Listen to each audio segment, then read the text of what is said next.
I'm broke the boss, I flip the script.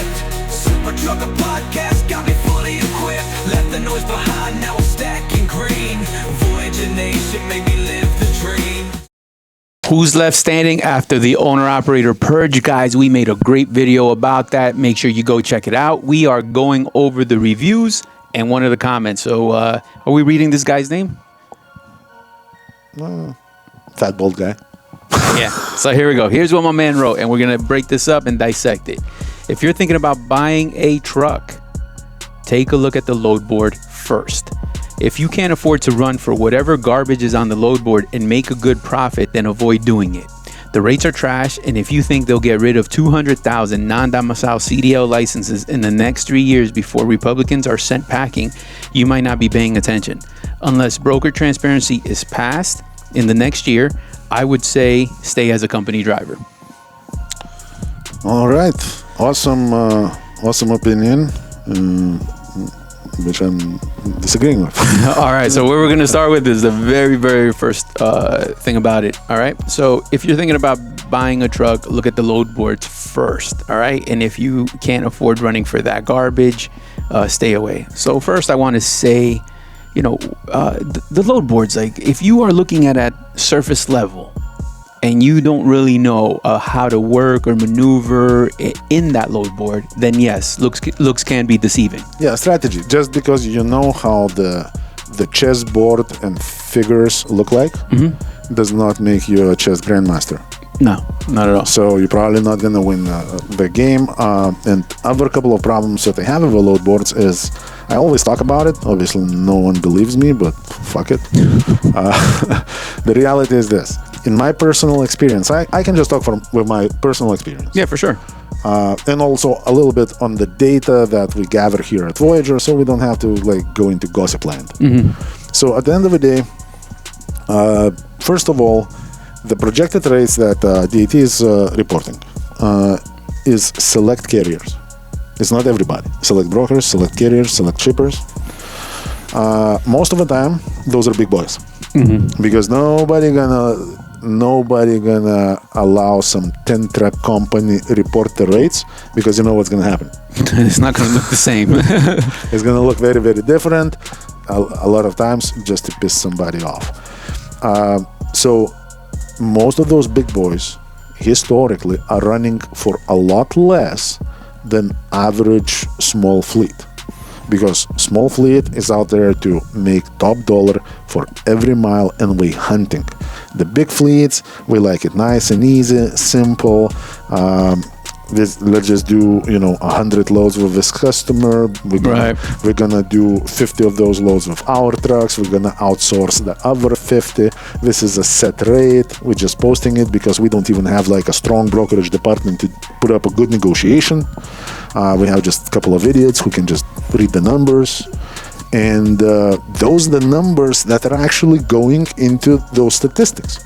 This is why I always when I used to see a new dispatcher trying to look at the numbers and quote the broker based on these numbers, it rubs me a wrong way, because in my personal experience, we always wrong and we always below what I can get.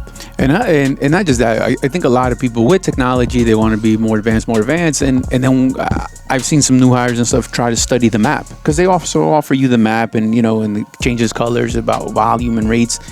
But that's also based on this skewed information, because to your point, not everybody is reporting rates. And even if they are, man, that's where the party starts. You should not be booking anything for what that face value is there for. Look, that may sound like a dad joke, but you're probably better off just buying a coloring book.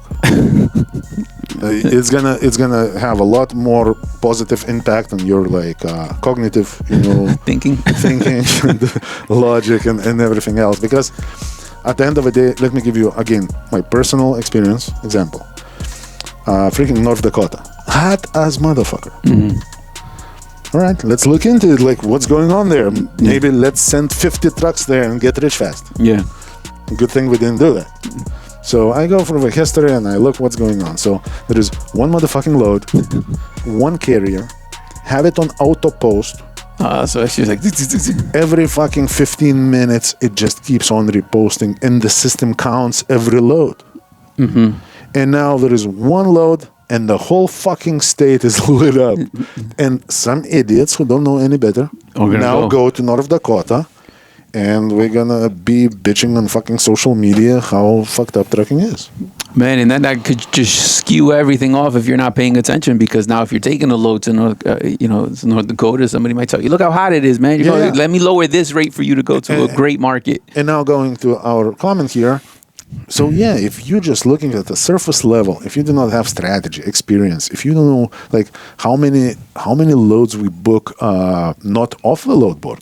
Yeah, because of our regular contacts, that's probably, I would say it's safe to say probably no less than 75%. Yeah, and those numbers never hit the those loads never hit the load board. Yeah, because any good loads usually being offered to preferred carriers, and unless we don't have capacity, then we throw that garbage on the load board, or unless it's too cheap for us or whatnot. Right.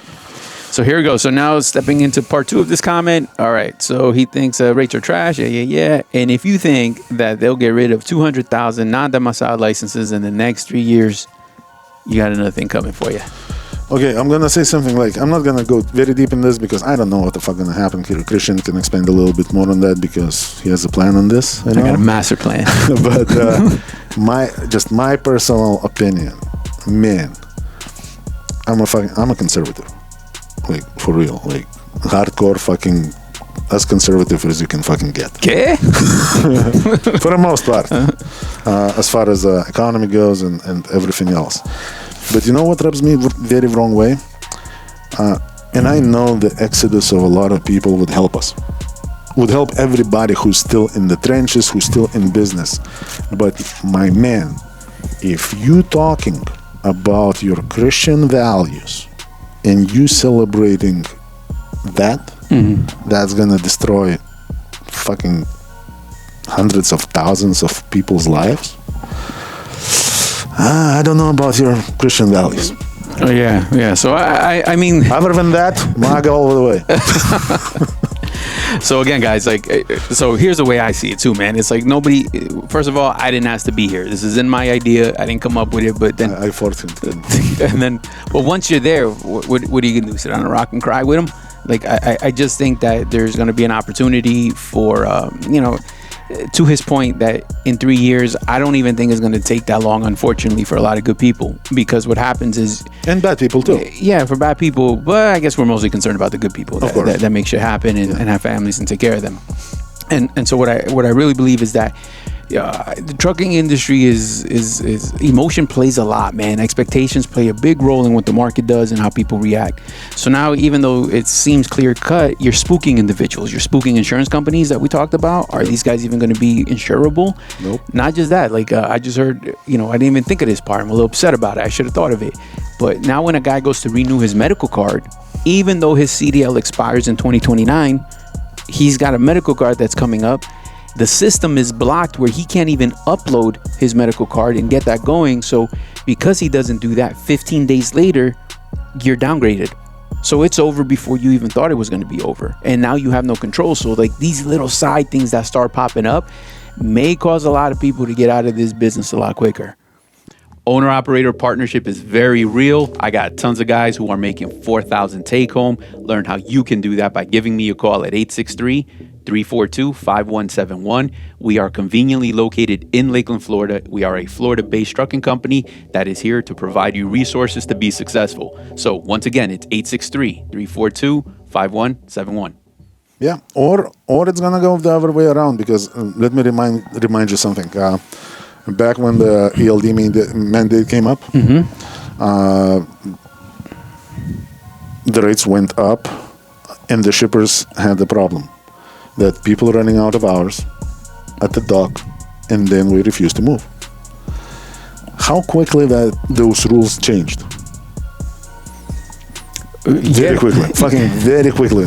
I never seen anything quicker than that. So I think this other push, against non-domicile CDLs and everything else, looking at the market is obviously improving. We can account for that.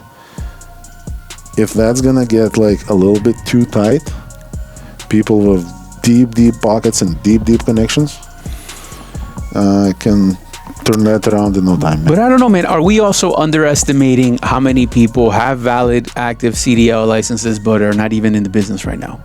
Because I know a lot of people who have a CDL just sitting in their back pocket. Here we go. So, rates shot up to that crazy amount of money that we're talking about. It kind of tastes a little bit like fucking COVID again. You will influence a lot of people to come back into the market. No, but for example, like a lot of people keep the CDL because, like, for example, this is my plan B. Shit hits the fan. It's not below me to jump in the truck and hit the road. And I don't want to go through the whole process. I have a pretty, nice, clean record, very nice experience. I still know how to drive a truck. I can back up a truck better than probably, I'm not gonna talk shit about our guys, half of you motherfuckers.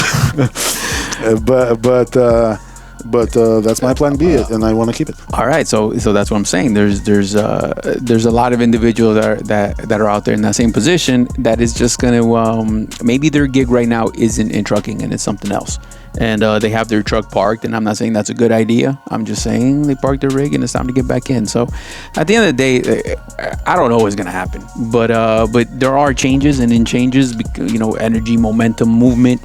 You just got to get in the game to be able to win, man. Just imagine this. The guy with like non-domiciled license a year ago was, fuck this. I'm parking my truck. I'm not doing this bullshit. I'm waiting for a better rate. So, okay, finally rates, we can see that we are improving. Yes, for sure. Yesterday I had broker mixed up a phone and I picked it up and like I had a blast and the motherfucker cried for my truck. but here we go. I think it just what an opportunity wasted. If I'm that guy right now, man, I'm fucking chewing my arm off. Yeah. Yep. And then, and that's, guys, that's what we wanted to do, was dismantle my guy's, I don't know if dismantle the right word, but just review this guy's comment. So would it be better to stay as a CDL company driver until the perfect storm? Because here's what my guy says: unless broker transparency is passed next year, I would say stay as a company driver. But what if my goal is bigger than that? What if I want more than whatever a company driving position could yield me? I am not a subscriber of just fucking sit there or fucking wait for everything to change so I can actually make a little bit more money. Or even whatever single owner operator operation can provide you. Yeah. If you want to go even above that. So I think a couple of things. Number one, I don't know. There is nothing wrong with being a driver. No, there isn't. Just stay a driver. Be a good driver. Be the best you can be. And you're going to make a good living. It's going to be a little bit more peaceful. A little bit easier. Not as stressful. Because all your stress is just driving at that point. Unless you're always picking a wrong carrier and going through all kinds of turbulences together with a carrier. Well, I also think that your expectations also matter in that, and I think some misguided individuals, overestimate on their expectation, and that's when suffering comes, right? Yes, but being owner-operator comes with a lot more than just running in a perfect market and always making top dollar. Being owner-operator comes with, seeing $1,200 disappearing in your fuel tank, unexpected breakdowns, working when you don't necessarily feeling like that, getting fucked and saying thank you, like any businessman. Yeah. You have no idea how many times I said thank you. I know, man. Like, I stress that all the time, man. You lose a lot more times than you're actually winning. Yes, but the goal is to stay in business, because if I just buy a truck and start running every time the market picks up, that's never going to last forever. So let's say we're going to have a really, really good run for 2 years. There's going to be a dip. Yeah, for sure. And the dip is going to last anywhere between 12 and 36 months. And then there is going to be a pickup again. And now it's going to last another 2-3 years maybe. And then it's going to be a dip. So if every time it dips, you drop everything and start from the scratch, I don't know who you even are. You're not a driver. You're not even an ordinary operator. You're some sort of like a part-time, go-lucky owner-operator wannabe? Yeah, that's what I'm saying. Stay consistent, because let's say an owner-operator parks his truck to be a company driver. You're still in the same industry. I don't even understand. Like, I would, and if you are going to go do something different, then what about being consistent at that other thing that you're doing? Would that yield you a better result if you're not abandoning that to come back to trucking in the good time? Like, so either way, man, like, it's just stay steady with one. And you know what? I think a lot of people watching this probably have a lot of fucking awesome ideas that I do not have. But one of the fucking scariest things for me is just to think, if not trucking, then what? I don't know anything else. Yeah. I'm that fucking simple. That would be pretty fucking bad, man. Yeah. Well, you got that CDL. Oh, well, yeah, if not trucking. It's still trucking. That's why I keep it. But like, if no trucking, if I decide, you know what, it's not fair, Broker Transparency Act is not being passed, I'm out. Where I'm going to fucking do like brain surgeries? Like, what the fuck? I don't know. Like, all right. I'm pretty limited individual, unfortunately. So there you have it, guys. What do you think? Is this guy making sense? Is it not making sense? I say the bottom line is like the last thing that I have to say about this guy is this. The comment sounds like somebody with authority, he has a very direct, approach, like he has shit to say, and that's all cool. But pay attention. That's a guy who doesn't have a truck. Because he's choosing to be a company driver instead of bleeding and suffering and surviving whatever the rest of us are going through. So now, if you want to ask a homeless man about the mortgage problems, go for it. That's your guy.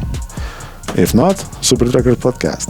863-342-5171. We got all the answers. Here we go, guys. So definitely give us a call, man. And we'll talk soon.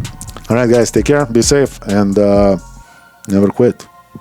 Operators looking for the best business owner opportunity, look no further. I got all the programs that are going to make you successful. Everything to operating from 2 different fuel cards, top of the line trailers with a maintenance program that is unbeatable, to plates, insurance, you name it, we got it. All you got to do is give us a call, 863-342-5171. Learn more and get started.